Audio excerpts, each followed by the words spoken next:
Hello मित्रमंडळी, सर्वप्रथम तुम्हा सर्वांना गुड मॉर्निंग आणि शिमगोत्सवाच्या हार्दिक हार्दिक शुभेच्छा.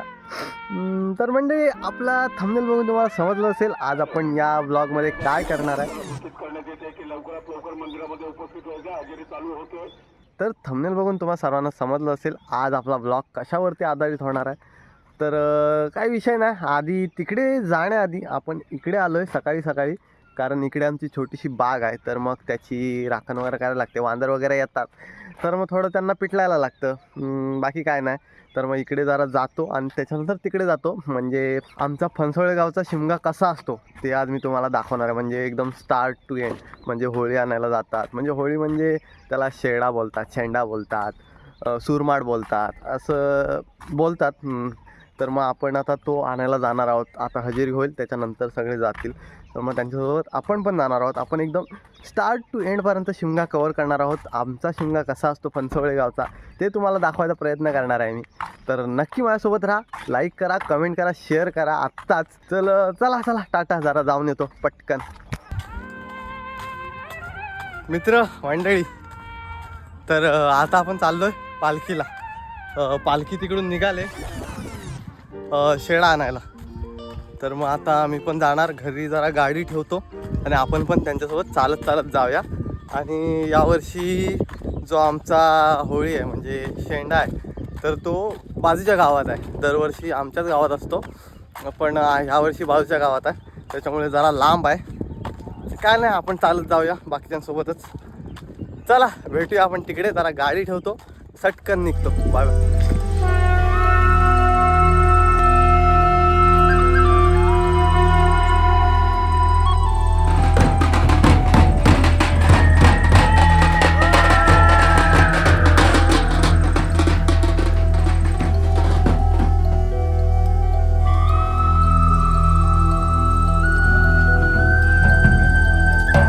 मित्रमंडळींनो, आता विषय असा आहे की आमची पालखी सीमेच्या बाहेर जात नाही आणि आमचा शेडा सीमेच्या बाहेर आहे, म्हणजे दुसऱ्या गावात आहे. तर मग पालखी सीमेवर थांबणार आणि आता आम्ही शेडा घेऊन येतो मस्तपैकी.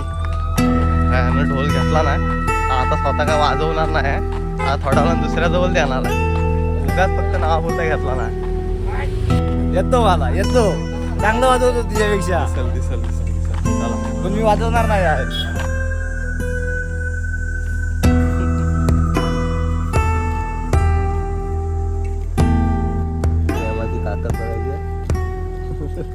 थोड्याला वीर म्हणून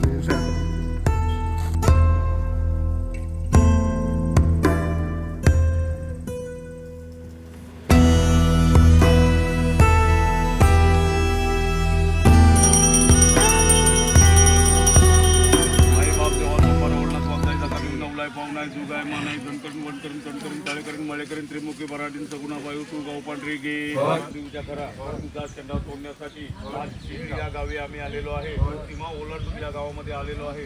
तुझे भक्तगण कसे आलेले आहेत तसेच सुखरूप परत गेले पाहिजे. हा शेंडा सुद्धा व्यवस्थितरित्या सर्व भक्तजणांना व्यवस्थितरित्या नेता आला पाहिजे. तोडताना सुद्धा कोणतीही अडचण पैदा होता कामा नये. जर का इथे कोणी वादी दुश्मन असेल, जर का कोणी इथे अडचण पैदा करणारा असेल, तर त्याला तुझ्या डाव्या पायाच्या अंगठ्याखाली दाबून ठेव आणि हा शेंडा सुखरूपपणे तुटू दे. आणि आज तुझी ही होळी तुझ्या घरी तुझ्या मंदिरामध्ये सुखरूपपणे येऊ दे. याकरता तुला हे श्रीफळ देतोय, वगमान देतोय, तो तू मान्य करून घे आणि संपूर्ण गावाचं सुखाने कल्याण कर.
पाणी पिया पाणी पिया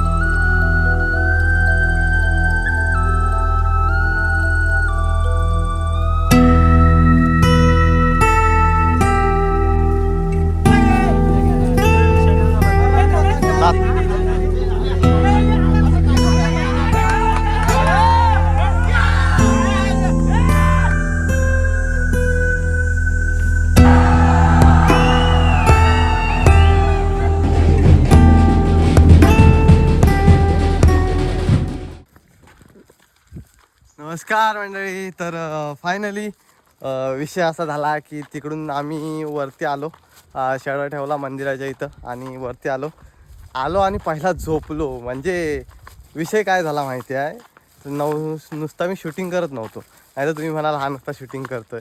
तर मग तिथं जरा हात लावला मी शेंड्याला मस्त की त्याच्यात पायाची गेली चाला, त्या आयला अजून दुखतात आहे बेकार एवढ्या उन्हातनं त्या डांबरीच्या रस्त्यावरती बा बा बा बा बा बा. तर मग विषय असा झाला, त्याच्यामुळे जरा जाऊन लगेच झोपलो होतो मी. त्याच्यानंतर पुन्हा उठलो, फ्रेश झालो आणि आता वाजलेत बरोबर 3:15. आता लेट झाला थोडा, पण पालखी आणली आहे सानावरती, नाचवत आहेत. आपण पण जाऊया, बघूया, नाचवायला भेटली तर नाचूया. चला दाखवतो तुम्हाला आमचा फणसोळे गावचा शिमगा. काय बोलतो Yes. हमारे साथ है विराज पड्यार. सोबत राहा, तुम्ही बघत राहा. तुम्हाला तर लाईक करा, कमेंट करा, शेअर करा, सबस्क्राईब करा.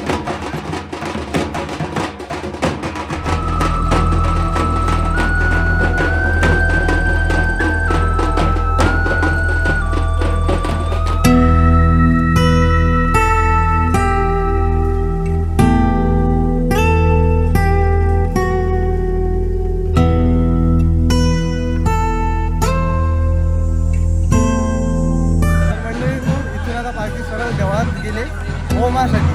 आता खाली आपण जाऊया, आपली काय पद्धत असते ती तुम्हाला पण दाखवतो.